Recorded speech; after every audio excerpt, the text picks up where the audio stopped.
Hey everyone, today Jesus is arrested. Suddenly, while Jesus was still speaking, Judas, one of the 12, came with a mob carrying swords and clubs. They'd been sent by the chief priests, legal experts, and elders. His betrayer had given them a sign: "Arrest the man I kiss and take him away under guard." As soon as he got there, Judas said to Jesus, "Rabbi," and he kissed him. Then they came and grabbed Jesus and arrested him. One of the bystanders drew a sword and struck the high priest's slave and cut off his ear. Jesus responded, "Have you come with swords and clubs to arrest me, like an outlaw? Day after day I was with you, teaching in the temple, but you didn't arrest me. But let the scriptures be fulfilled." And all his disciples left him and ran away. One young man, a disciple, was wearing nothing but a linen cloth, and they grabbed him, and he left the linen cloth behind and ran away naked. So this is the last moment when Jesus decides what kind of Messiah he's going to be. This confrontation is unavoidable at this point. So will he choose the world's way of violent rebellion or God's way of nonviolent submission? Will he pour out the cup of wrath on his enemies, or will he drink it for them? See, everybody except Jesus wants or expects him to do the former.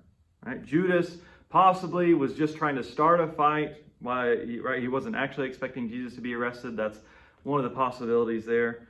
The mob comes after him like he's an outlaw. One disciple even starts swinging his sword for Jesus, cutting ears off, but Jesus shuts it all down. Even though he has disciples right here who will fight for him, and even though he could call 10,000 angels, he will not be the violent king that people want him to be. He heals his attackers, and he forgives his murderers.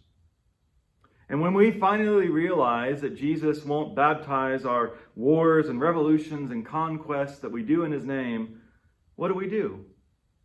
We leave Jesus behind. See, these disciples don't leave when they think there's going to be a fight. I think they were actually looking forward to that. They leave when Jesus won't let them fight. See, we'd rather run away naked than lay down our swords. The greatest tragedy is when people choose violence and think they're still choosing the way of Jesus. All right, at least acknowledge that you're not with him.